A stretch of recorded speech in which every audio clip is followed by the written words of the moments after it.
Hiya, once again, you can see we're nice and relaxed today. We're at the beginning of the day and we're getting ready for what is our most important part of the year, and that's the RHS judging.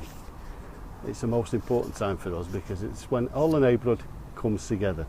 So what we're going to do today is just take you around the streets and give you a glimpse of some of the hard work and give recognition to some of the neighbours that have actually put the effort in to this year's 2014 entry.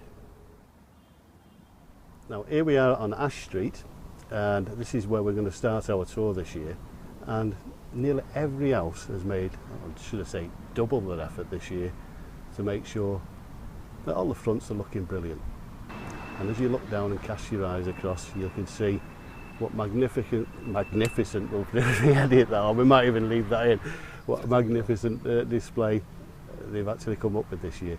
And we'll leave it to choice. I mean, we've gone for a theme this year for red, white and blue, and multiples thereof. And it's up to the individuals of the house to decide what colour scheme they actually come up with and what plants they actually use in the baskets. And because of that variation, nothing seems the same. You know, every house has its individual look, and you can see the contribution from the people inside and what they think is a nice display and what we think is a tremendous display. So when we come on to the backs of the houses, now this is a big difference from last year. Last year we made a little bit of an effort to, you know, tidy up the back, but not a sustained effort like you can see here today.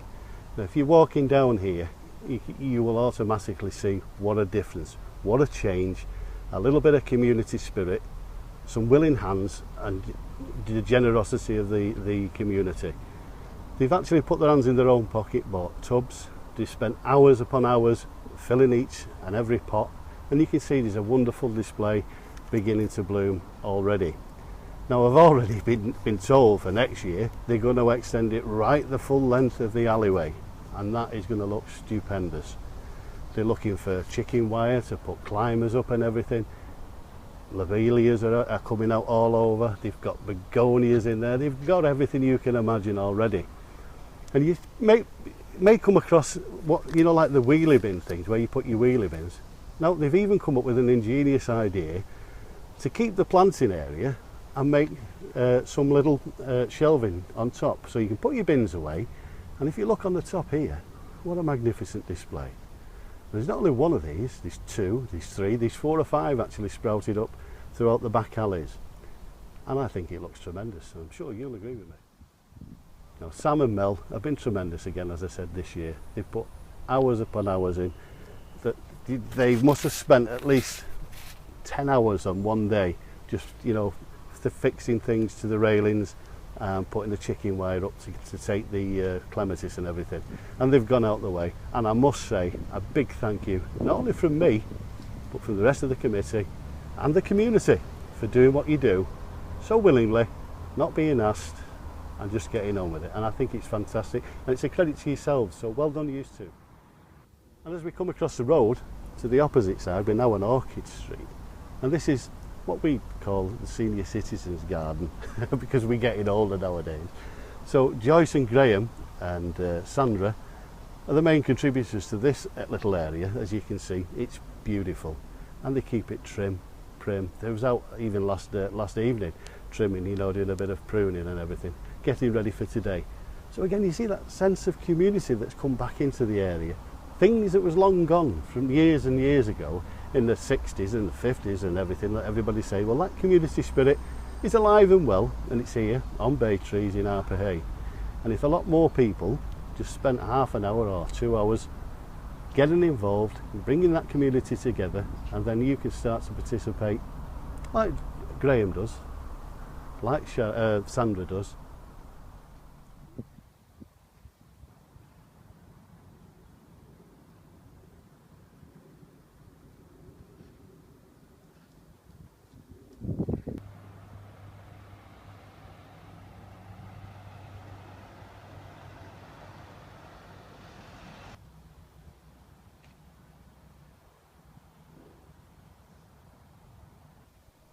And moving on, we've got something for the youngsters as well, as you've probably seen before on our videos, and this is a children's garden, and we maintain this again equally. All the residents come out and do a little bit of pruning, a little bit of trimming, a little bit of staining the woodwork, and generally keeping it neat and tidy and safe for the children that use it, making sure that there's no cans or litter or bottles in here. And right, we're right at the beginning. This is Cypress Street allotments, and you can see we've got a nice little sign there for this year that one of us, our residents, has contributed, and I think it looks brilliant. And well done, Richard, for doing such a nice display for the residents again. As we walk round, as you can see, we're coming down the path, and you can see this little patch here. It's a unique patch. It's a wild meadow, and it gives a kick-start to the season for the bees. And I think it's brilliant the way it's just all tumbling together, the daisies, the clover, and the cowslip and everything that's in there.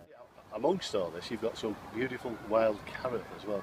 Now you look in the centre, this is how it all starts out in a little clump and then fans itself out. That's brilliant, that. Look at that. And that gives some bees and beetles and everything, flying insects, all they need. We've got some geraniums down here. These actually threaded themselves through. And down there is the remains of an agapanthus, I think. Is it agapanthus or allium? An allium. Yeah. I'll stand corrected. We've got some allium, and this pink one here, that's beautiful. And Richard will tell you the name of that one. Loose strife, I think. Loose strife. So that's another one that's actually come up this year.